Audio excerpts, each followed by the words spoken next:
Official YouTube channel کو subscribe کریں اور بیل آئیکن کلک کریں۔ نحمده ونصلي ونسلم على سيدنا ومولانا محمد رسوله النبي الأمين المكين الحنين الكريم الرؤوف الرحيم، أما بعد، فأعوذ بالله من الشيطان الرجيم، بسم الله الرحمن الرحيم۔ ومن يطع الله والرسول فأولئك مع الذين أنعم الله عليهم من النبيين والصديقين والشهداء والصالحين وحسن أولئك رفيقا، ذلك الفضل من الله وكفى بالله عليما۔ صدق اللہ مولانا العظیم۔ معزز حاضرین اور سامعین و ناظرین، اللہ تعالی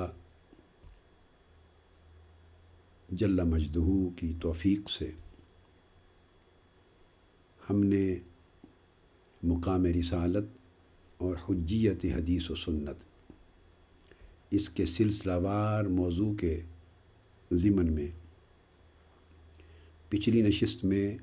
سورہ نساء کی آیت نمبر 69 کے بیان کا آغاز کیا۔ آج ہم اسی مضمون کو آگے بڑھاتے ہوئے اس آیہ کریمہ کا شان ورود، اس کا شان نزول اور اس سے متعلق دیگر جو تفسیری احکام ہیں ان پہ روشنی ڈالیں گے انشاءاللہ تعالی۔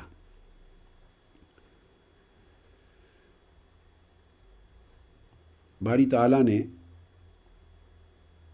ارشاد فرمایا کہ جو شخص اللہ اور رسول صلی اللہ علیہ وآلہ وسلم کی اطاعت اختیار کرے گا، یعنی رسول صلی اللہ علیہ وآلہ وسلم کے اسوہ حسنہ، سیرت طیبہ اور آپ کی حدیث و سنت کو حجت مان کر اپنے اوپر عملاً زندگی میں واجب اور لازم کر لے گا، بس ایسے تمام لوگوں کو آخرت میں اللہ تعالیٰ کے انعام یافتہ بندوں کی معیت، سنگت اور رفاقت عطا کر دی جائے گی۔ وہ اللہ کے انعام یافتہ بندوں کے رفیق اور ان کے ساتھی اور ان کی معیت اور سنگت میں رہنے والے ہوں گے۔ اور وہ اللہ کے انعام یافتہ بندے کون ہیں؟ وہ انبیاء ہیں، صدیقین ہیں، شہداء ہیں اور صالحین ہیں۔ اور فرمایا کہ یہ اللہ کی طرف سے کتنی بڑی نعمت ہے، کتنے اچھے رفیق ہیں، کتنی اچھی سنگتیں ہیں، اور یہ اللہ کی طرف سے فضل ہے صرف ان لوگوں کے لیے جو رسول کی اطاعت اور اتباع کو اپنے اوپر لازم کرتے ہیں، جو حضور علیہ السلام کی ہر حدیث اور حکم کو اور آپ کی ہر سنت اور آپ کی ہر ارشاد گرامی کو اپنے اوپر واجب کرتے اور زندگی اس کے تابع کرتے ہیں۔ بے شک اللہ تعالیٰ جاننے والا کافی ہے۔ اس آیت کریمہ کے بارے میں امام بخاری نے روایت کیا، اور امام بخاری نے اسے حضرت عائشہ صدیقہ رضی اللہ تعالی عنہا سے روایت کیا ہے اپنی سند کے ساتھ۔ سمعت رسول اللہ صلی اللہ تعالی علیہ وآلہ وسلم یقول، یعنی میں نے حضور علیہ السلام کو یہ ارشاد فرماتے ہوئے سنا زندگی میں۔ آپ فرمایا کرتے تھے، یہ حدیث متفق علیہ ہے جو کوٹ کر رہا ہوں، بخاری اور مسلم دونوں نے اس پر اتفاق کیا اور دونوں نے تخریج کی،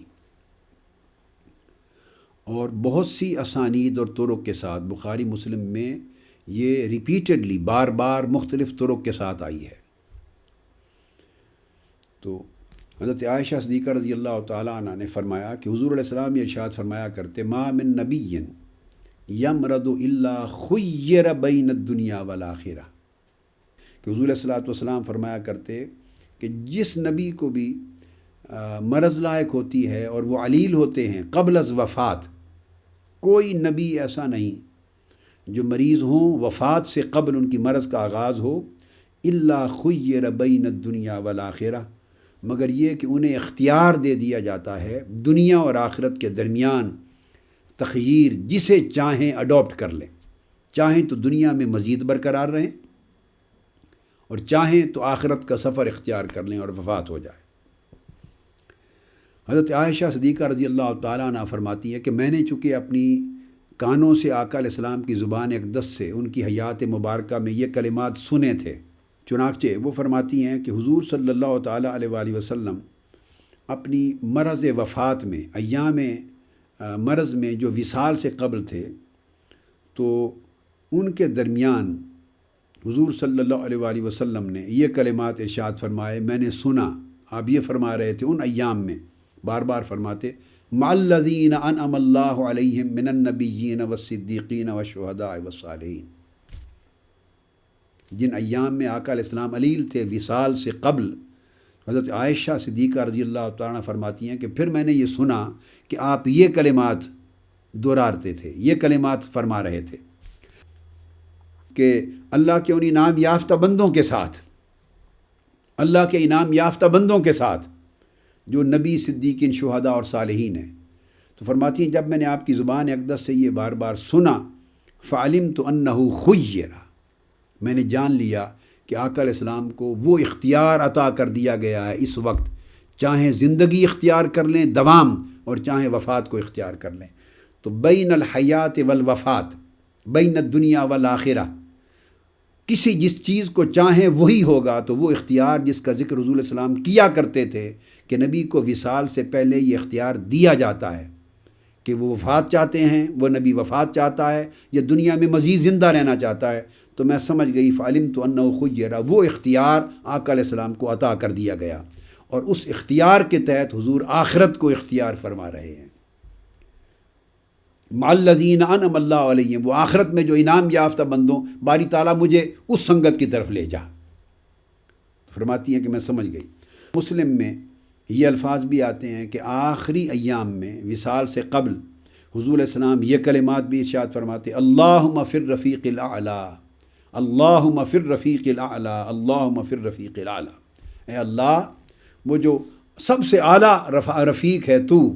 یہ جو سب سے اعلیٰ رفیق ہے اور وہ تیری رفاقت ہے، میں وہ چنتا ہوں، ادھر آنا چاہتا ہوں،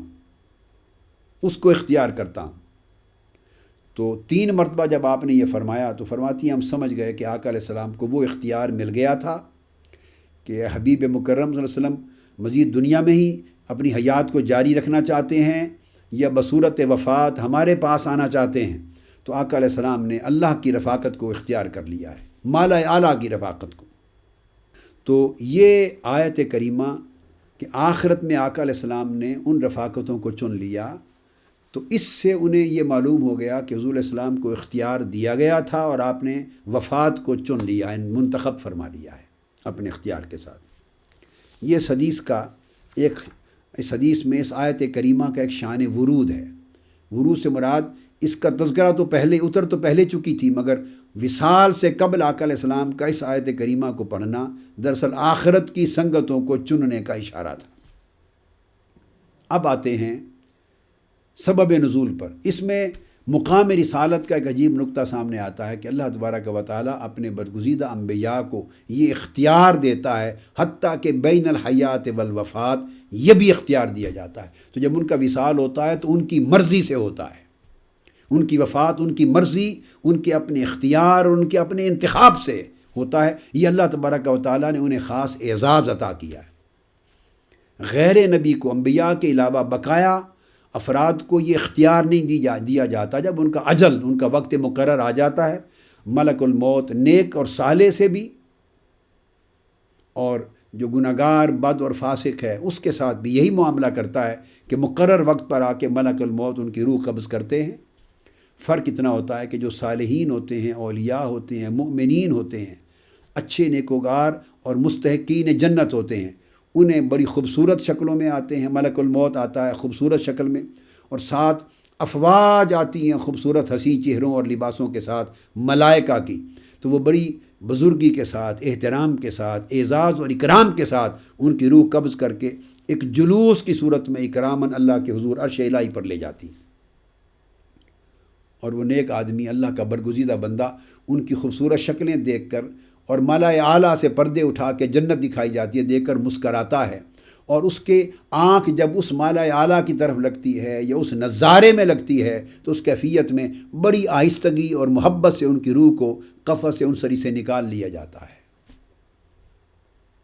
اور جو بد ہوتے ہیں، گنہگار ہوتے ہیں، کفار ہیں یا فاسقین ہیں،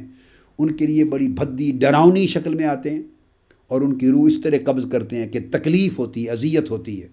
اور وہ اذیت کے اثرات پھر ان کے لبوں پر، ان کے چہروں پر دکھائی دیتے ہیں۔ یہی وجہ ہے کہ بعض لوگ جب ان کی وفات ہوتی ہے تو چہروں پر سکون اور مسکراہٹ دیکھتے ہیں آپ، اور بعض لوگوں کی چہروں پر اور ان کے لبوں پر بڑی گھبراہٹ کے اور اذیت کے آثار دیکھتے ہیں۔ یہ دراصل اس آخری لمحوں کی کیفیات کی کہ آئینہ دار ہوتے ہیں وہ اثرات اور وہ علامات۔ مگر انبیاء کا جو معاملہ ہے وہ ان کی جب روح قبض ہوتی ہے تو ملک الموت کو جرت نہیں کہ ان سے پوچھے بغیر، ان کے اختیار کے استعمال کے بغیر، ان کی اپنی آپشن کو ایکسرسائز کیے بغیر، ملک الموت بغیر ان کے اذن کے ان کی روح قبض نہیں کر سکتا۔ اللہ رب العزت ان کو اختیار دیتے ہیں اور وہ اپنی مرضی سے آپٹ کرتے ہیں۔ اللہ کی طرف جانا صاف ظاہر ہے، کون مومن ہے جو پھر دو چیزوں کا اختیار ملے تو اللہ کے حضور پیش ہونا اور اللہ کی بارگاہ اور اس کی قربت اور رضوان کی طرف جانے کو آپٹ نہیں کرے گا؟ کون اس کو اختیار نہیں کرے گا؟ تو انبیاء کو یہ اعزازاً اور اکراماً اختیار دیا جاتا ہے، وہ پھر اپنے اختیار سے اپنی وفات کو قبول کرتے ہیں۔ یہ ان کی ایک شان ہے جو اللہ رب العزت جس کے ساتھ ان کو نوازتے ہیں۔ اب اس آیت کریمہ کا شان نزول امام ابن جریر طبری نے روایت کیا ہے۔ حضرت سعید بن جبیر رضی اللہ تعالیٰ عنہ جلیل القدر تابعی، وہ بیان کرتے ہیں، یہ پہلا شان نزول، اس کی پہلی روایت دے رہا ہوں ابن جریر طبری سے، سعید بن جبیر کی روایت سے رضی اللہ تعالیٰ عنہ، کہ ایک شخص، انصاری شخص، انصار صحابہ میں سے، آقا علیہ السلام کی بارگاہ میں آیا اور وہ مغموم اور محزون تھا، غم زدہ تھا، پریشان اور مغموم دکھائی دیتا تھا۔ فقال له النبی صلی اللہ علیہ وسلم یا فلان، تو آقا علیہ السلام نے اس سے فرمایا، اے فلاں شخص، ما لی اراک محزونا، کیا وجہ ہے کہ میں تمہیں محزون دیکھ رہا ہوں، مغموم دیکھ رہا ہوں، تمہارے غم زدہ ہونے کا سبب کیا ہے؟ قال یا نبی اللہ صلی اللہ علیہ وآلہ وسلم، وفی روایت قال یا رسول اللہ صلی اللہ علیہ وسلم، شیء فکرت فیہ، کوئی ایک بات ہے میں نے اس کے اندر غور کیا ہے، غور و فکر کیا ہے، اور اس کے غور و فکر کے نتیجے میں پریشان اور مغموم ہوں، غم زدہ ہوں۔ آقا علیہ السلام نے فرمایا، قال ما ہوا، وہ شے کیا ہے جس میں تو نے غور کیا اور تو غم زدہ ہو گیا؟ تو اس نے عرض کیا، یا رسول اللہ، وہ بات یہ ہے کہ ہم اٹھتے ہیں، صبح بھی آپ کی بارگاہ میں آتے ہیں اور آپ کا دیدار کرتے ہیں، شام بھی آپ کی مجلس اور آپ کی بارگاہ قربت میں گزارتے ہیں، اور اس میں بڑے پیارے لفظ ہیں، ننظر الی وجہک ونجالسک، یا رسول اللہ صلی اللہ علیہ وسلم، جب جی چاہتا ہے آپ کے چہرے کو تکتے رہتے ہیں، ننظر الی وجہک، اور آ کے بیٹھتے ہیں صبح و شام اور آپ کے چہرے کو دیکھتے رہتے ہیں، آپ کے چہرے انور کو تکتے رہتے ہیں اور آنکھوں کی پیاس بجھاتے رہتے ہیں آپ کا مکھڑا دیکھ کر، ونجالسک، اور آپ کی ہم نشینی اختیار کرتے ہیں، آپ کی مجلس میں رہتے ہیں۔ اب میں نے یہ سوچا کہ جب آپ اٹھا دیے جائیں گے اس دنیا سے انبیاء علیہ السلام کے ساتھ، جنت کے اعلیٰ مقامات پر آپ آرام فرما ہوں گے بعد از وفات، فلا نفصل الیک، تو جس جگہ آپ ہوں گے ہم تو وہاں نہیں پہنچ سکیں گے، آپ کے ان درجات میں، آپ کے مقامات میں، آپ کی جنت اور آخرت کی رہائش گاہوں تک ہمارا تو وہاں پہنچنا نہیں ہوگا۔ تو اس کی پھر صورت کیا ہوگی؟ آقا علیہ الصلوۃ والسلام، ہم اس چیز نے پریشان کر دیا کہ آقا کہ ہم آپ کی صحبت سے محروم ہو گئے، بے شک اللہ ہمیں جنت بھی عطا کر دے، مگر وہ جنت مجھے خوشی نہیں دے رہی جس میں آپ کی قربت نہ ملے، جس میں آپ کے چہرے کا نظارہ نہ ملے، آپ کا دیدار نہ کر سکیں، صبح و شام آپ کی حاضری نہ ہو، تو اس جنت کا کیا لطف ہوگا، ہمیں کیا مزہ ہوگا؟ یہ بات پریشان کر رہی ہے۔ آقا علیہ الصلوۃ والسلام اس کی بات سن کر خاموش ہو گئے اور جواب نہیں دیا۔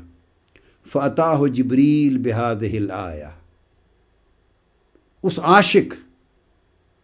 کہ اس سوال پر اور پریشانی اور غمزدگی پر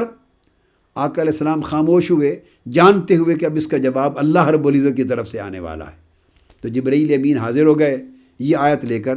اور آیت اتری وَمَن يُطِعِ اللَّهَ وَالرَّسُولَ فَأُولَٰئِكَ مَعَ الَّذِينَ أَنْعَمَ اللَّهُ عَلَيْهِمْ مِنَ النَّبِيِّينَ وَالصِّدِّيقِينَ وَالشُّهَدَاءِ وَالصَّالِحِينَ۔ اگر آخرت میں اور جنت میں بھی حضور علیہ الصلوۃ والسلام کی یہی قربت چاہتے ہو، اور صبح و شام آپ کی مجلس میں حاضری چاہتے ہو، اور صبح و شام جنتوں میں آقا علیہ السلام کے چہرے انور کے دیدار سے اپنے آپ کو متمتع کرنا چاہتے ہو، لطف اندوز کرنا چاہتے ہو، اور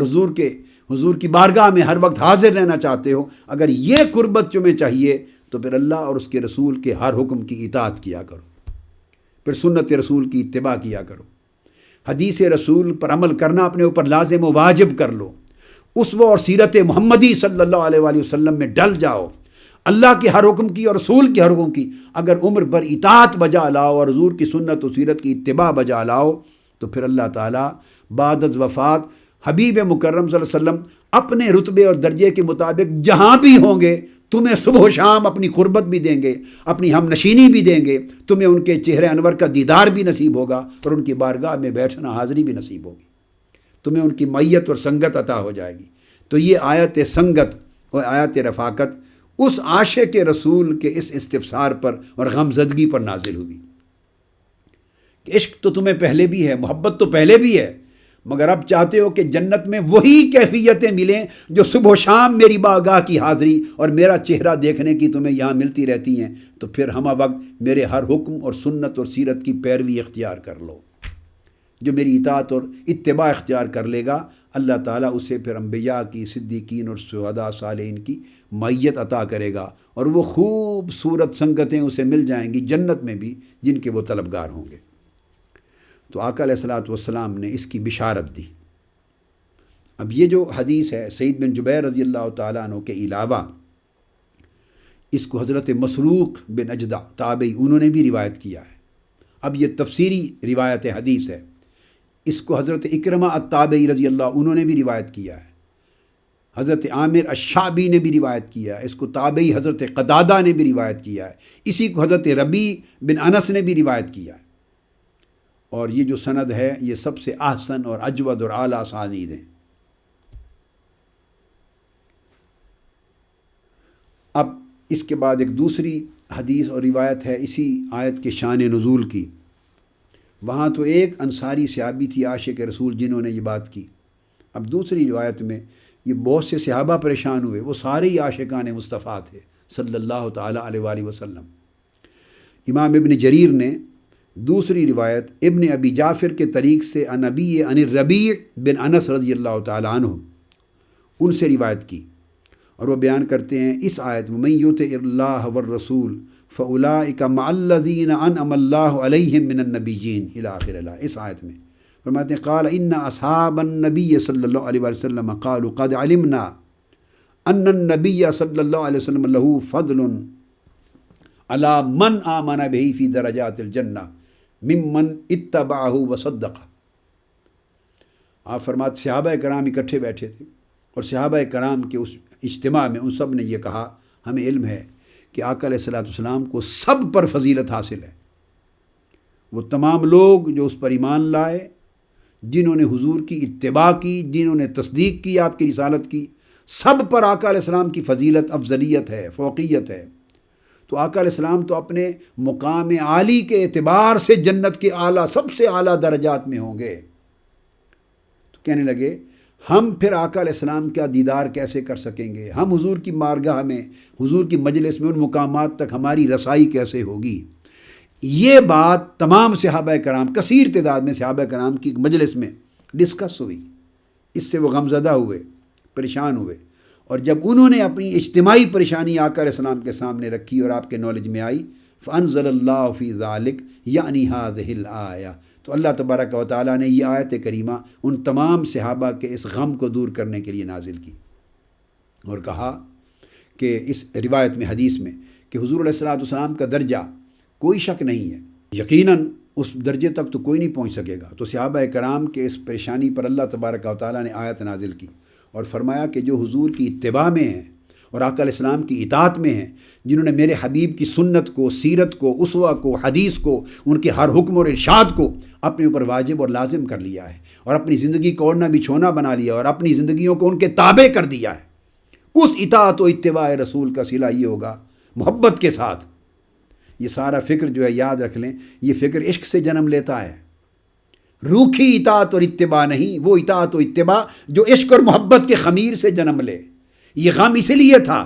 اگر عشق و محبت نہ ہو تو لوگ خود جنت چلے جانے پر خوش ہوتے ہیں، صحابہ ہمیں جنت مل گئی اسی پر خوش ہو جاتے کہ اللہ نے جنت دے دی، اپنی قربت دے دی، رضوان عطا کر دیا، نہریں حور و قصور مل گئے، مگر وہ جنتیں، حور، غلمان، قصور، رضوان، باغات جنت سب کچھ پا کر بھی غم زدہ ہیں حضور، یہ سب کچھ پا کر بھی ہمارا غم دور نہ ہوگا، ہمیں لذت نہیں آئے گی، ہمیں لطف نہیں آئے گا جنت میں رہنے کا جب تک آپ کا مکھڑا دکھائی نہ دے، جب تک آپ کی مجلس میں حاضری نہ ہو۔ یعنی ساری جنتیں،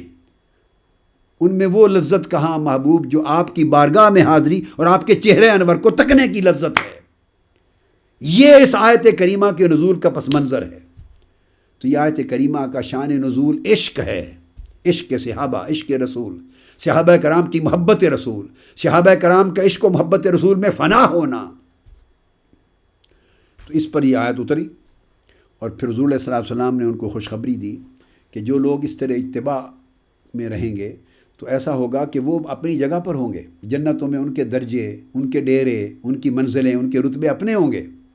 منزلیں الگ الگ ہوں گی، ٹھیک ہے، اکٹھے تو جس جگہ پر میں ہوں گا تم لوگ وہاں اس جگہ پر نہیں ہوں گے، مگر میں جو میری اتباع کرنے والے، میری سنت و سیرت کی پیروی کرنے والے، میرے اسوہ کو اپنا لینے والے، میرے حکم کو واجب سمجھ کر اپنی پوری زندگی میرے تابع کر دینے والے، محبت کے ساتھ، ان لوگوں کے لیے ایسا ہوگا کہ اللہ تبارک و تعالیٰ نے باغات بنائے ہوں گے جنت میں۔ یہ وہ میں روایت دے رہا ہوں جس کو میں نے آپ کو بتایا، امام ابن جریر طبری نے حضرت ربیع بن انس سے روایت کیا، باغات بنائے ہوں گے، اور پھر ان باغات میں میرے لیے کوئی مشکل نہیں ہوگی، اور اونچے درجے والوں کے لیے ساری جنتوں میں آنا جانا عام ہوگا۔ یہ بیریئر، یہ بین، یہ پابندی نچلے درجے کے لوگوں کے لیے ہوگی کہ وہ اوپر کے درجوں میں نہیں جا سکتے، مگر جو اوپر کی منزلوں میں رہنے والے ہیں ان پر کوئی پابندی نہیں ہوگی، وہ جنت کی جس منزل پر جائیں، اتریں، نیچے جائیں، اوپر جائیں، ان کے لیے ساری جنتیں ان کے تابع ہوں گی۔ تو فرمایا آقا علیہ السلام نے وہاں بڑے بڑے باغات ہوں گے، وہ میٹنگ ایریاز ہوں گے، میٹنگ ایریاز ہوں گے۔ تو نچلے لوگ جہاں رہ رہے ہوں گے ہر منزل پر، ہر فلور پر باغات ہوں گے، جیسے ہر فلور پر میٹنگ ایریاز ہوں گے۔ تو فرمایا کہ جو نیچے لوگ رہ رہے ہیں فَيَجْتَمِعُونَ فِي رِيَاضِهَا، وہ جو ریاض ہوں گے جیسے ریاض جنت کے مختلف باغات، وہاں آ کر وہ اکٹھے ہوں گے، ملیں گے اور مجھ سے بھی ملاقات کریں گے، میں بھی ان کے ساتھ مجلس میں بیٹھوں گا۔ تو اللہ تبارک و تعالیٰ کے جتنے انعام یافتہ بندے ہیں ان میں انبیاء بھی شامل ہیں، میری ذات بھی شامل ہے، اللہ تعالیٰ ہر منزل پر اہتمام کریں گی، اللہ تعالیٰ وزٹنگ ایریاز، میٹنگ ایریاز بنا دیں گے باغات میں، جنت کے باغات میں، تاکہ میں اور دیگر انبیاء ہر کوئی اپنے عاشقوں سے، اپنے محبوں سے، اپنے اتباع کرنے والوں سے، پیروکاروں سے آ کے مل سکیں۔ وہاں مجلسیں ہوں گی، تمہیں میری بارگاہ میں بیٹھنے کا موقع ہوگا، میری باتیں سنو گے، میرا دیدار کرو گے، میری قربت میں بیٹھو گے۔ رہن سہن مستقل اپنی اپنی منزلوں پر ہوگا، مگر ملاقات کے لیے اللہ نے جگہیں مقرر کر دی ہوں گی۔ اور پھر جو چاہو گے، جو تمنا کرو گے، اگر میرے دیدار کی تمنا کرو گے تو وہ بھی پوری ہوگی، جو مانگو گے وہ ملے گا، جو چاہو گے وہ ملے گا، اور تم اس سے یعنی تمتع اختیار کرو گے، یتنعمون و یتمتعون، ان نعمتوں سے تم بہرایاب کیے جاؤ گے۔ یہ دوسری روایت ہے اس آیت کریمہ کی شان نزول میں۔ اب ایک تیسری روایت ہے، اور یہ بھی روایت اور حدیث مرفوع ہے، حضرت عائشہ صدیقہ رضی اللہ تعالیٰ عنہ سے مروی ہے، وہ روایت کرتی ہیں، جاء رجل الی رسول اللہ صلی اللہ علیہ وسلم فقال یا رسول اللہ انک لاحب الی من نفسی۔ ایک شخص عائشہ صدیقہ رضی اللہ تعالیٰ عنہ فرماتی ہیں، عرض کیا یا رسول اللہ انک لاحب الی من نفسی، بے شک آپ مجھے اپنی جان سے بھی زیادہ محبوب ہیں، مجھے اتنا عشق ہے آپ کے ساتھ، وانک لاحب الی من اہلی، اور آپ مجھے اپنی اہل و عیال سے بھی زیادہ محبوب ہیں، اتنا عشق ہے، وحب الی من ولدی، اور آپ مجھے اپنی اولاد سے بھی زیادہ محبوب ہیں، وانی لاکون فی البیت فاذکرک، فما اصبر حتی آتیک فانظر الیک، میں اپنے گھر میں بھی آپ کو یاد کرتا رہتا ہوں، گھر میں بھی آپ ہی کی یاد میں مست رہتا ہوں، مگر یا رسول اللہ گھر میں آپ کو یاد کر کے بھی مجھے صبر نہیں آتا، میں پھر گھر سے نکل پڑتا ہوں، بار بار نکل پڑتا ہوں، آپ کی طرف آتا ہوں، آپ کی گلیوں میں پھرتا ہوں، آپ کے دروازے کے سامنے کھڑا ہوتا ہوں، مسجد میں دیکھتا ہوں، جہاں مل جائیں آپ کا چہرہ انور دیکھنے کے لیے آتا ہوں، اور جب آپ کا چہرہ انور دیکھتا ہوں تب جا کے سکون ملتا ہے اور صبر ملتا ہے۔ اس نے اپنی حالت عشق کو بیان کیا کر کے اس کے بعد عرض کیا یا رسول اللہ پھر میں سوچتا ہوں وَإِذَا ذَكَرْتُ مَوْتِي وَمَوْتَكَ، پھر میں نے اپنی موت کو سوچتا ہوں کہ میں بھی وفات پاؤں گا اور آپ کا بھی وصال ہو جائے گا۔ وَعَرَفْتُ أَنَّكَ إِذَا دَخَلْتَ الْجَنَّةَ رُفِعْتَ مَعَ النَّبِيِّينَ، اور مجھے علم ہے کہ جب آپ کا وصال ہوگا اور آپ جنت میں جائیں گے تو جہاں انبیاء اور رسول رہتے ہوں گے آپ ان مقامات پہ چلے جائیں گے، بلند تر مقامات میں۔ وَأَنِّي إِذَا دَخَلْتُ الْجَنَّةَ حَبِسْتُ أَنْ لَا أَرَاكَ، اور میں بھی اگر جنت میں چلا گیا تو میں روک دیا جاؤں گا کہ آپ کا دیدار کر سکوں، چونکہ میں تو نچلی منزل پہ ہوں گا جہاں ہمارے درجے کے لوگ رہ رہے ہوں گے، آپ اوپر کی منزلوں پر ہوں گے، تو ہم یا رسول اللہ جنت میں جا کر تو آپ کے دیدار سے محروم ہو جائیں گے۔ تو پھر میں تو یہاں چند لمحے گھر میں آپ کو یاد کر کے جب تک آپ کا مکھڑا نہ دیکھوں صبر نہیں آتا، تڑپ اٹھتا ہوں۔ تو یا رسول اللہ وہاں دائماً جس زندگی کا اینڈ ہی نہیں ہے، ہمیشہ ہم نیچے رہ رہے ہوں گے، آپ کی منزلیں اوپر ہوں گی، تو ہم کیسے آپ کا دیدار کر سکیں گے؟ ہمارے وہاں پریشانی کا عالم کیا ہوگا؟ کیسے صبر آئے گا؟ جنت اور جنت کی نعمتیں تو ہمیں صبر نہیں دے سکیں گی، کیا ہوگا؟ فلم یرد الی رسول اللہ صلی اللہ علیہ وسلم شیئا، آقا علیہ الصلوۃ والسلام اس کی بات سن کر خاموش رہے، انتظار کیا، حتی نازل جبریل بہذہ الآیہ، اللہ رب العزت نے فوراً حضور کے اس صحابہ کا عشق میں تڑپنا، عشق کی کیفیت یہ دیکھ کر یہ آیت کریمہ اتری۔ تو اس آیت کریمہ کا شان نزول ہی شان عشق ہے صلی اللہ تعالیٰ علیہ وآلہ وسلم۔ یہ ساری بات عشق کی بات ہے، عام درجے کی محبت کی بات بھی نہیں ہے۔ آیت اتری اور اللہ رب العزت نے پیغام سنا دیا، میرے حبیب اپنے عاشقوں کو، غلاموں کو بتا دو، من یطع اللہ والرسول فاولئک مع الذین انعم اللہ علیہم من النبیین الی آخر الآیہ۔ تو جو اللہ اور اس کے رسول کی اطاعت میں جیسے تم ذات میں زندگی گزار رہے ہو، جیسے میرے محبوب کی سنت اور سیرت اور اسوہ کے تابع زندگی گزار رہے ہو، جیسے میرے محبوب کی ہر حدیث و سنت کو اپنے اوپر واجب سمجھ کر، زندگی میں لازم سمجھ کر تابع داری میں زندگی گزار رہے ہو، جو لوگ ایسی زندگی گزاریں گے اللہ تعالیٰ انہیں قیامت اور آخرت میں انبیاء، صدیقین، شہداء، صالحین کی جو انعام یافتہ بندے ہیں ان کی معیت عطا کر دے گا، یعنی میری معیت تمہیں قیامت اور جنت میں بھی عطا ہو جائے گی۔ فدعا بہ فقرأہا علیہ، آقا علیہ السلام نے اسی وقت جب آیت اتری تو اس شخص کو بلوا بھیجا، وہ گھر چلا گیا تھا، آپ نے اس کو بلا بھیجا اور بلا کر یہ آیت پڑھ کے سنا دی کہ تمہارے اس اضطراب عشق پر اللہ نے یہ آیت اتار دی۔ اور سارے صحابہ کرام کو اسی طرح یہ سارے صحابہ کرام کے لیے بھی ہے، کیونکہ وہ بھی اسی فکر میں رہتے ہیں، تو اس کا اطلاق اس پر بھی ہوتا ہے کہ ایک صحابی نے پوچھا یا جملہ صحابہ نے پوچھا یا کثیر صحابہ نے پوچھا، تو اس ان کی کیفیات عشق پر اللہ رب العزت نے یہ آیت کریمہ اتاری اور اس کے ساتھ لگا دیا کہ اگر میری سنت و سیرت کی اتباع اپنے عشق اور محبت کے ساتھ جوڑ لو، جاری رکھو، تو نچلے درجوں پر ہو کر بھی اللہ پاک تمہیں میری قربت اور میری مجلس اور میرا دیدار عطا کرتا رہے گا۔ اس کے بعد یہی آیت جو کریمہ ہے، اس کی شان نزول میں امام طبرانی نے المعجم الکبیر میں پھر اپنے دیگر طریق سے روایت کیا ہے، اور وہ حضرت عبداللہ ابن عباس رضی اللہ تعالیٰ عنہ راوی ہیں۔ اس پچھلی حدیث کے جو ابھی میں نے ذکر کی، اس کی راوی حضرت عائشہ صدیقہ رضی اللہ تعالیٰ عنہ تھے۔ اب جو روایت کر رہا ہوں اس حدیث کے راوی حضرت عبداللہ ابن عباس رضی اللہ تعالیٰ عنہ ہیں۔ تو وہ فرماتے ہیں کہ اسی طرح کوئی شخص آقا علیہ السلام کی بارگاہ میں آیا اور عرض کیا یا رسول اللہ میں آپ کو ہر وقت یاد کرتا رہتا ہوں اپنے گھر میں، مگر گھر میں بیٹھنا بھی میرے اوپر ناقابل برداشت ہو جاتا ہے جب تک باہر آ کر آپ کو تک نہ لوں، آپ کا دیدار نہ کر لوں۔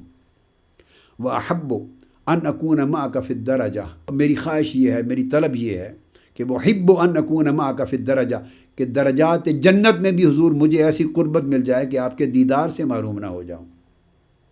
اگر آپ کا دیدار جنت میں نہ ملا تو ہمارا کیا ہوگا؟ اس پر آقا علیہ الصلوۃ والسلام خاموش ہوئے تو اللہ تبارک و تعالیٰ نے یہ آیت کریمہ نازل فرما دی، من یطع اللہ والرسول فاولئک مع الذین انعم اللہ علیہم من النبیین والصدیقین والشہداء والصالحین وحسن اولئک رفیقا۔ انہیں قیامت اور جنت میں حضور علیہ السلام کی رفاقت، حضور علیہ السلام کی صحبت، آقا علیہ السلام کی معیت اور آقا علیہ السلام کی سنگت کی خوشخبری سنا دی گئی، اس محبت اور اتباع رسول کے جمع کرنے پر۔ صحابہ کرام کا ہمہ وقت فکر ہی یہ رہتی، انہیں اطمینان تھا کہ ہم یہاں دنیا میں آقا علیہ السلام کی غلامی میں ہی نہیں بلکہ حضور علیہ السلام کی صحبت میں ہیں، آپ کی سنگت میں ہیں، ہر وقت آپ کی خدمت کرتے، نوکری کرتے، آپ کا دیدار کرتے ہیں، آپ کی زیارت نصیب ہوتی ہے۔ یہ انہیں دنیا میں سب سے زیادہ عزیز اور قیمتی متاع تھی، دیدار مصطفیٰ، حضور کے چہرے انور کو تکتے رہنا۔ اس لیے صحابہ کرام مسجد جب میں نماز کا وقت ہوتا تو نماز میں آقا علیہ السلام کے بالکل پیچھے، جو امام کے بالکل پیچھے کھڑا ہوتا ہے اول شخص وسط میں، اس کا نماز میں اجر اور ثواب کے اعتبار سے درجہ سب سے زیادہ ہے کہ امام کے قریب تر ہے، وہ سب سے زیادہ ثواب پاتا ہے۔ مگر صحابہ کرام ثواب کے اتنے سوداگر نہ تھے، دائیں طرف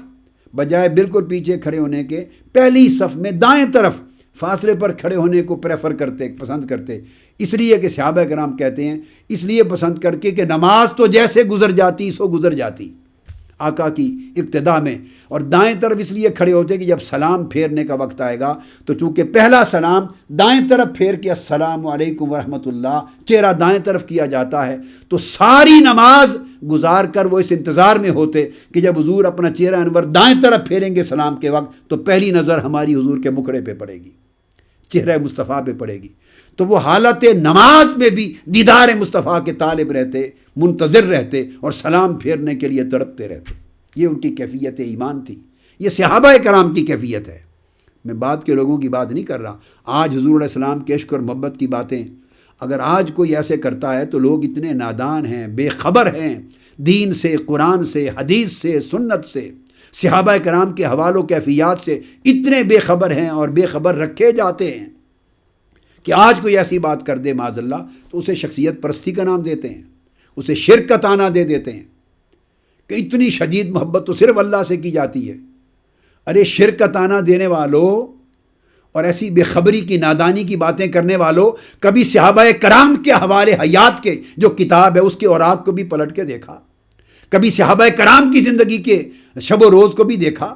کبھی ان کی کیفیات عشق کا بھی مطالعہ کیا؟ پڑھا کریں احادیث کی کتب تو پتہ چلے، تفاسیر کو، احادیث کو، سنت رسول کو، احوال حیات صحابہ کو پڑھا کریں، پتہ چلے کہ ان کے احوال کیا تھے۔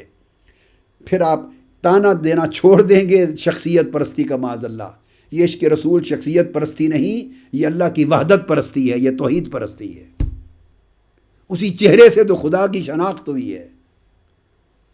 تو تمام صحابہ کی سب سے بڑی خواہش ہی یہ ہوتی کہ اس دنیا میں تو حضور کی معیت ہے، قیامت کے میں اور آخرت میں، قیامت کا بھی پتہ ہے شفاعت ہوگی، مل لیں گے، جنت کی جو دائمی زندگی ہے جس کے بعد پھر اینڈ ہی نہیں ہے، موت ہی کوئی نہیں، تو ابد الاباد کی زندگی اس میں کیا ہوگا؟ ہم تو حضور کا دیدار سے محروم ہو جائیں گے۔ تو انہیں جنت بھی مضطرب کرتی، پریشان کر دیتی کہ جنت کہیں حضور سے دور نہ کر دے، جنت حضور کی مجلس کی حاضری اور خطبت سے محروم نہ کر دے، جنت کا ہمارا درجہ اور آقا کا درجہ، جنت ہمیں حضور کے دیدار سے محروم نہ کر دے۔ انہیں جنت کے حصول کی وہ خوشی نہ تھی جتنا یہ غم اور فکر تھا کہ دیدار مصطفیٰ سے کہیں معرومی نہ ہو جائے۔ وہ غم، وہ فکر آقا کی بارگاہ میں پیش کیا، اس پر یہ آیت کریمہ اتری اور دائماً وہ حشاش بشاش اور شاداب ہو گئے، خوش ہو گئے۔ اور یہ صحیح مسلم کی حدیث ہے کہ صحابہ کرام جس کو موقع ملتا تو وہ طلب کیا کرتے، وہ سننے والی بات ہے۔ صحیح مسلم میں حدیث نمبر 499 489 صحیح مسلم کی حدیث سے صحیح ہے، اور نسائی شریف میں بھی ہے، دیگر کتب میں بھی آئی۔ اور یہ حدیث اس کے راوی حضرت ربیہ بن کعب الاسلمی رضی اللہ تعالی عنہ، یہ حدیث کے راوی ہیں۔ اور پھر ائمہ تفسیر نے امام ابن جریر سے لے کر حافظ ابن کثیر تک سب نے، اور اس کے بعد بھی امام سیوطی تک سب نے روایت کیا ہے، مگر حدیث اصلاً صحیح مسلم کی ہے اور نسائی کی اور سیاستہ کی۔ حضرت ربیہ بن کعب اسلمی رضی اللہ تعالیٰ عنہ روایت کرتے ہیں، وہ کہتے ہیں کہ میں رات آقا علیہ السلام کی خدمت میں گزارتا، حضور علیہ السلام کی رات کو حضور کی خدمت کرنے کے لیے، رات کو آقا علیہ السلام کی نوکری کرنے کے لیے، آقا علیہ السلام اٹھتے تہجد کے لیے تو میں آپ کے وضو کے لیے پانی لوٹا بھر کے رکھ دیتا، آپ کے لیے مصلی بچھا دیتا، آپ کے جوڑے نالین اٹھا لیتا، آپ کی دیگر ضروریات کو رات کو پورا کرنے کی خاطر اس شوق میں رات آپ کی بارگاہ میں باہر بیٹھا۔ حضور اندر حجرہ مبارک میں ہوتے، میں دروازے کے باہر حضور کی بارگاہ میں وہاں رات گزارتا۔ پھر میں ایک رات فَأَتَيْتُهُ بِوَضُوئِهِ وَحَاجَتِهِ، تو میں آقا علیہ السلام اٹھے وضو کے لیے، تہجد کے لیے، تو میں آپ کے لیے پانی لے کے حاضر ہوا، وضو کا پانی،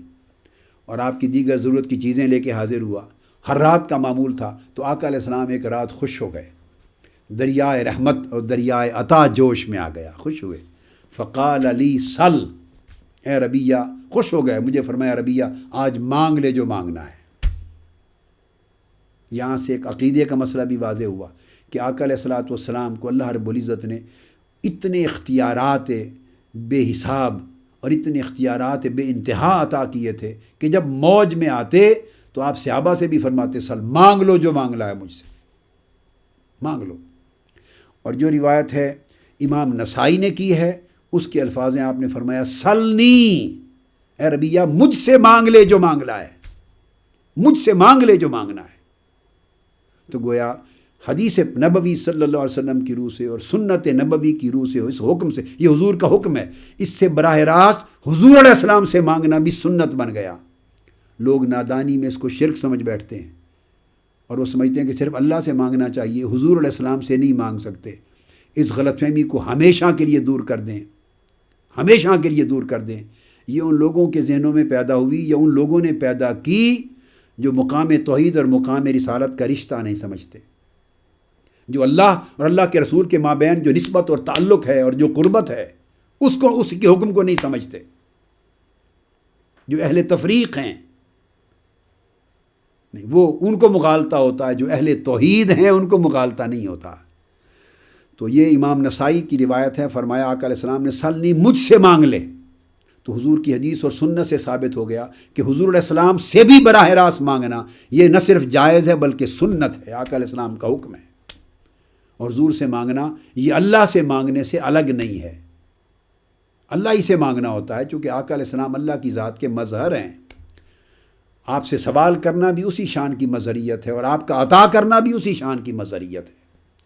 یہ مانگنا آقا کا بدرجہ وسیلہ ہوتا ہے، یہ وسیلہ کے درجہ میں ہوتا ہے، مجاز کے درجہ میں ہوتا ہے۔ تو حضور سے مانگنا بھی اللہ سے مانگنا ہوتا ہے، مگر آپ ایڈریس کر سکتے ہیں، یا رسول اللہ میں آپ سے یہ مانگتا ہوں، مجھے یہ عطا کر دیجئے، کہہ سکتے ہیں، کیونکہ آقا علیہ السلام نے خود فرمایا سلنی، مانگ لے مجھ سے۔ اس پر حضرت ربیہ بن کعب الاسلمی رضی اللہ تعالیٰ عنہ نے مانگا۔ اب ان کے کلمات بھی سنیے۔ فقلت یا رسول اللہ، تو میں نے عرض کیا یا رسول اللہ انی اسألک مرافقتک فی الجنہ۔ ابھی الفاظ ہیں صحیح مسلم کے، صحیح نسائی کے، ہر کتاب حدیث میں جہاں یہ روایت آئی ہے، حضرت ربیہ نے عرض کیا یا رسول اللہ میں آپ سے مانگتا ہوں، میں آپ سے طلب کرتا ہوں، آپ سے سوال کرتا ہوں یا رسول اللہ، کس چیز کا؟ کہ مجھے آپ جنت میں اپنی رفاقت و سنگت عطا کر دیں۔ جیسے یہاں دنیا میں آپ کی نوکری کرتا ہوں، راتوں کو اٹھ اٹھ کے آپ کے مصلے بچھاتا ہوں، آپ کے پانی کے لوٹے بھرتا ہوں، آپ کی نوکری چاکری کرتا ہوں، آپ کے جوڑے اٹھاتا ہوں، آقا یہی نوکری مجھے اپنی جنت میں بھی عطا کر دیجیے، اپنی یہی نوکری، اپنی یہی چاکری مجھے جنت میں بھی دے دیں۔ اور لفظ انی اسألک یا رسول اللہ، آپ سے سوال کرتا ہوں، آپ سے مانگتا ہوں۔ یہ بھی نہیں کہا کہ میں آپ کے وسیلے سے اللہ سے مانگتا ہوں، آپ کے واسطے سے اللہ سے مانگتا ہوں، آپ کا نام لے کر اس کی برکت سے اللہ سے سوال کرتا ہوں، یہ بھی نہیں کہا۔ ڈائریکٹلی حدیث انی اسألک، آپ سے مانگتا ہوں اور آپ کی نوکری اور چاکری اور رفاقت و سنگت جنت میں۔ گویا ایک سوال میں حضور سے مانگا، اور مانگا بھی حضور سے، نہ صرف جنت میں اپنی معیت حضور کے ساتھ مانگی، حضور سے جنت بھی مانگ لی اور جنت میں حضور کی نوکری بھی مانگ لی، سارا کچھ مانگ لیا۔ تو آقا علیہ السلام نے پوچھا یہ تو دے دوں گا، اس پر جواب دیا آقا علیہ السلام نے او غیر ذالک، اے ربیہ آج دریائے رحمت اور دریائے عطائے مصطفیٰ جوش میں ہے، تیری نوکری تیری خدمت دیکھ دیکھ کر، اس کے علاوہ بھی کچھ مانگنا ہے تو مانگ لے۔ کیا مطلب ہوا اس کا؟ اس کے علاوہ بھی کچھ مانگنا ہے تو مانگ لے، اس کا مطلب ہے کہ یہ دے دوں گا، یہ تمہیں عطا کر دیا، اب اس سے علاوہ سوا بھی کچھ علاوہ بھی مانگنا ہے تو مانگ لے۔ قلت هو ذاک یا رسول اللہ، بس یہی کافی ہے۔ سب کچھ، کسی شاعر نے کیا خوب کہا، سب کچھ خدا سے مانگ لیا تجھ کو مانگ کر، سب کچھ خدا سے مانگ لیا تجھ کو مانگ کر، اٹھتے نہیں ہیں ہاتھ میرے اس دعا کے بعد۔ آقا جب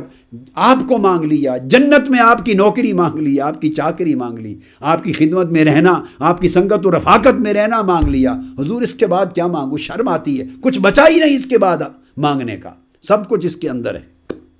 تو آقا علیہ السلام نے فرمایا قال فإنی علی نفسک بکثرۃ السجود، دے دی جنت تمہیں، اور جنت میں اپنی نوکری اور چاکری بھی دے دی، رفاقت اور مرافقت، سنگت بھی دے دی۔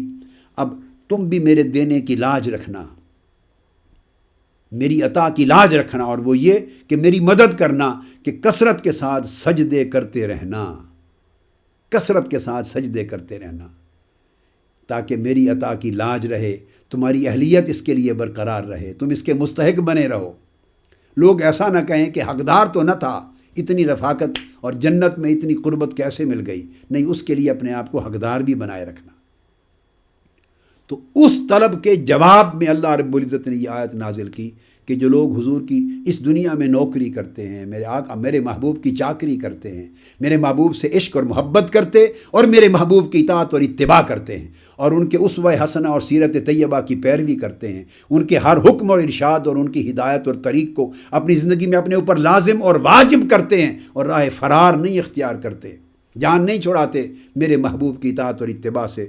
ان کے لیے خوشخبری ہے کہ جنت میں بھی انہیں حضور کی مرافقت ملے گی،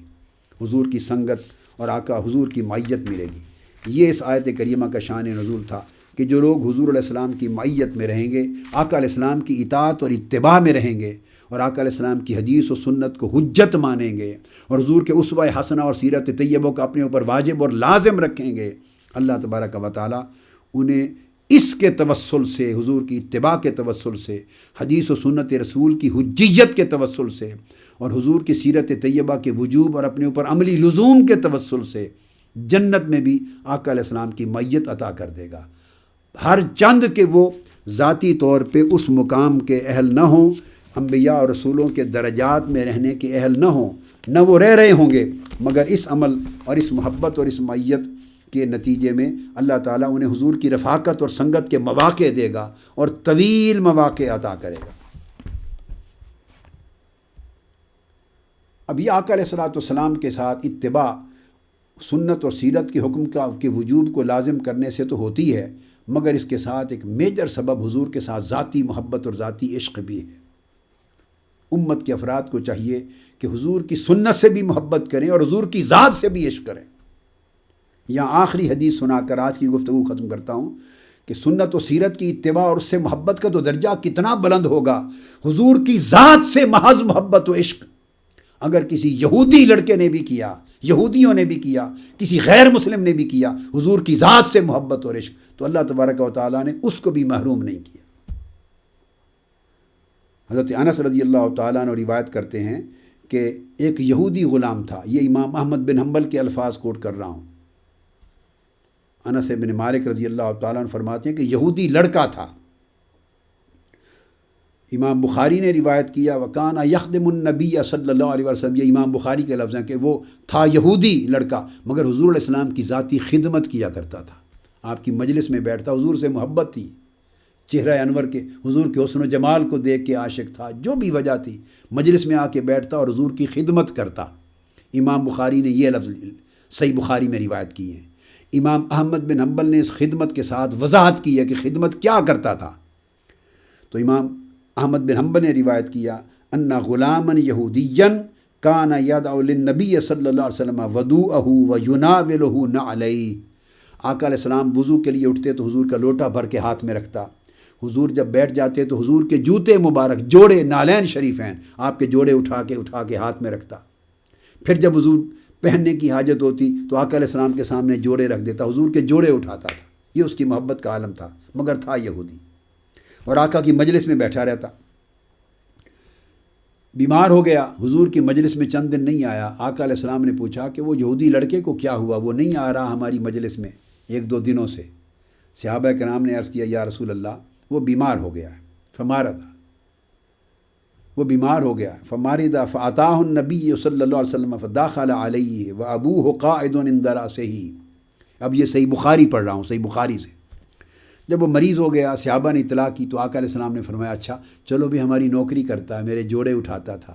وضو کا پانی بھر کے رکھتا تھا، محبت کرتا، بچہ یہودی، چلو اس کی عیادت کو اس کے گھر چلتے ہیں. آقا علیہ السلام صحابہ کو لے کے اس یہودی کے گھر عیادت کے لیے تشریف لے گئے. یہاں سے آقا علیہ السلام کی سنت و سیرت کا بھی پتہ چل گیا، اور وسعت قلب کا اور وسعت ظرف کا بھی پتہ چلا. ہم تو آپس میں تھوڑا سا اختلاف ہو تو مسلمان کے گھر میں نہیں جاتا، اور وہاں آقا علیہ السلام یہودی کے گھر میں جو دشمن ہے دین میں، اس کے گھر اس کے بیٹے کو جو یہودی ہے اس کی عیادت کے لیے تشریف لے جا رہے ہیں. یہ حسن اخلاق ہے آقا علیہ السلام کا. جب تک اس حسن اخلاق کی بھی اتباع نہیں ہوگی تب تک بھی حضور کا وہ محبت اور حضور کی قربت کا درجہ نصیب نہیں ہوگا. اس کے گھر گئے، جب گھر داخل ہوئے وہ ابوہ قاعد عند راسہ، تو اس کا باپ اس کے سر کی طرف خود بیٹھا ہوا تھا قریب. آقا علیہ السلام اس کی عیادت کی، اس کو دیکھا، اس کے گھر میں داخل ہو کر عیادت کی اور فرمایا یا فلان قل لا الہ الا اللہ. اے یہودی بچے، اس کا نام لے کے کہا فلان میرا کلمہ پڑھ لو، میرا کلمہ پڑھ لو. اب سب حیران تھے کہ عیادت کو آئے ہیں، ہر روز حضور کی مجلس میں بیٹھتا ہے، حضور کے جوڑے اٹھاتا ہے، حضور کے لیے وضو کا پانی بھرتا ہے، نوکری کرتا ہے ذاتی محبت اور عشق میں. اس وقت نہیں کہا اس کو مجلس میں، آزاد رکھا. بیمار ہے، بستر مرگ پہ ہے، پوچھنے آئے ہیں، اس کے گھر آ کے فرما رہے ہیں میرا کلمہ پڑھ لو. اب یہ نگاہ نبوت ہی جانتی ہے. فناظر الی ابیہ، اس نے مڑ کے اپنے باپ کی طرف دیکھا. فسکت ابوہ، یہ صحیح بخاری ہے. اس کا باپ خاموش رہا. فاعاد علیہ النبی صلی اللہ علیہ وسلم، آقا علیہ السلام نے اسے دوبارہ فرمایا اے بیٹے، اس کا نام لے کر اے بچے میرا کلمہ پڑھ لو. فناظر الی ابیہ، اس نے پھر مڑ کے اپنے باپ کی طرف دیکھا. جب دوبارہ دیکھا تو فقال ابوہ ات ابا القاسم، اس نے کہا اے یہودی کے بیٹے، میرے بیٹے مجھے مڑ مڑ کے کیا دیکھتا ہے، مصطفیٰ کا جو حکم ہے اس کی اطاعت کر. ہمارا نصیب ہمارے ساتھ، تمہاری خوش نصیبی کے چل کے تمہاری عیادت کے لیے آئے ہیں اور تمہیں زبان مبارک سے گھرا کے فرما رہے ہیں کہ میرا کلمہ پڑھ. فأت ابا القاسم، اب ابا القاسم محمد مصطفیٰ کی اطاعت کر، ان کے حکم کی تعمیل کر. فقال الغلام اشہد ان لا الہ الا اللہ وانک رسول اللہ. اس بچے نے اسی بستر مرض پر ہی کلمہ پڑھا اور کہا کہ میں گواہی دیتا ہوں لا الہ الا اللہ وانک رسول اللہ، اللہ کی اور آپ کی رسالت کی. جب اس نے کلمہ پڑھ لیا تو حدیث میں ہے صحیح بخاری میں اور مسند احمد بن حنبل میں، فخرج النبی صلی اللہ علیہ وسلم، آقا علیہ السلام باہر نکلے. امام بخاری روایت کرتے ہیں وہو یقول، اور جب جو ہی اس کے گھر سے قدم باہر رکھا تو آقا علیہ السلام یہ فرماتے جا رہے تھے صحابہ کرام کو الحمدللہ الذی اخرجہ بی من النار، اخرجہ البخاری فی الصحیح. صحیح بخاری کی 1356 نمبر حدیث ہے. گھر سے قدم باہر رکھا اور یہ فرماتے جا رہے تھے اس اللہ کا شکر ہے جس نے میرے وسیلے سے اس لڑکے کو دوزخ سے بچا لیا، جس نے میرے صدقے سے اس بچے کو دوزخ سے بچا لیا، جس نے میرے صدقے سے اس بچے کو، اس اللہ کا شکر جس نے میرے طفیل اس بچے کو دوزخ کی آگ سے نکال لیا، نجات دے دی. یہ فرماتے جا رہے تھے. اب حدیث پاک میں آتا ہے، دوسری جگہ روایت آتی ہے کہ یہ فرماتے جا رہے تھے، آقا علیہ السلام ادھر قدم باہر رکھا، فرماتے ہوئے نکلے، ادھر اس بچے کی روح اندر قفس انصری سے پرواز کر گئی، موت آ گئی. اب کسی کو خبر نہ تھی کہ ایک لمحے میں موت آنے والی. آقا علیہ السلام نے دیکھ لیا کہ لڑکے کی موت قریب ہے، صحابہ نے نہیں دیکھا، چہرے سے آثار دکھائی نہیں دیے. آقا دیکھ رہے تھے کہ اس کی موت آنے والی ہے، اور حضور کی رحمت نے، حضور کی سخاوت نے، حضور کی عطا نے، حضور کی عظمت نے یہ گوارا نہ کیا کہ میرے جوڑے اٹھاتا رہا ہو، میرے جوتے، میرے نالین اٹھاتا رہا ہو، میرے وضو کے لوٹے بھرتا رہا ہو، کرتا رہا ہو میری نوکری اور جائے جہنم میں. یہ حضور کی رحمت اور شفقت نے گوارا نہیں کیا، اس لیے کھڑے ہو گئے، فرمایا میرا کلمہ پڑھ لے تاکہ میرے کلمہ پڑھ کے تو نے میری نوکری کی ہے، میرے جوڑے اٹھائے ہیں، میں چاہتا ہوں تمہیں جنت میں بھیج کے تمہارے گھر سے قدم باہر رکھوں. تو آقا نے اس لیے اصرار کیا، تکرار کیا. اس نے کلمہ پڑھا. یہ فرماتے ہوئے آقا باہر نکلے، اس اللہ کا شکر ہے جس نے میرے صدقے سے، میرے طفیل، اس میں حضور کی زبان اقدس سے حضور کا وسیلہ ہونا بھی ثابت ہو گیا کہ میرے تصدق اور توسل سے بی اخرجہ بی من النار، اللہ نے میرے ذریعے، میرے وسیلے سے اسے دوزخ سے نکال دیا. ادھر اس کی روح قفس انصری سے پرواز کر گئی. تب صحابہ کو سمجھ آئی کہ نگاہ نبوت کیا دیکھ رہی تھی. تو آقا علیہ السلام اس کے گھر اسے دوزخ سے نکالنے کے لیے گئے تھے، ورنہ پہلے بھی کہہ دیا ہوتا، کلمہ پڑھا لیا ہوتا. نہیں، اس دن پڑھایا. تو لفظ یہ تھا کہ فَأَتَى أَبَا الْقَاسِمِ، ان کو بھی سمجھ تھی کہ کلمہ پڑھنے کا مطلب حضور کی اطاعت کرنا ہے، حضور کی غلامی میں آ جانا ہے. تو گویا حضور علیہ السلام کی نوکری کرتے صحابہ بھی اور غیر صحابہ بھی محبت اور عشق میں، مگر آقا علیہ السلام نے فرمایا وہ محبت اور عشق ذاتی اگر اس کے ساتھ میری اطاعت اور اتباع اور میری سنت و سیرت کی پیروی بھی مل جائے تو جنت بھی ملے گی، اور جنت میں میری قربت اور میری مجلس بھی ملے گی. یہ صلہ ہے آقا علیہ السلام کی اطاعت کا، اور حضور کی حدیث و سنت کے وجوب اور فرضیت پر ایمان رکھ کر اسے اپنی زندگی میں لازم کر لینے کا،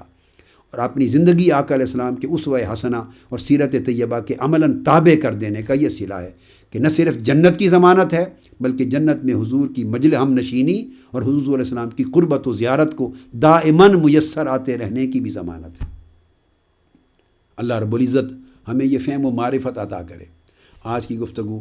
اسی آیت کریمہ پہ ختم کرتے ہیں. اگلی نشست میں انشاءاللہ بقیہ آیات قرآنی سے مضمون کا آغاز کریں گے. وما علینا الا البلاغ. آفیشیل یوٹیوب چینل کو سبسکرائب کریں اور بیل آئیکن کلک کریں.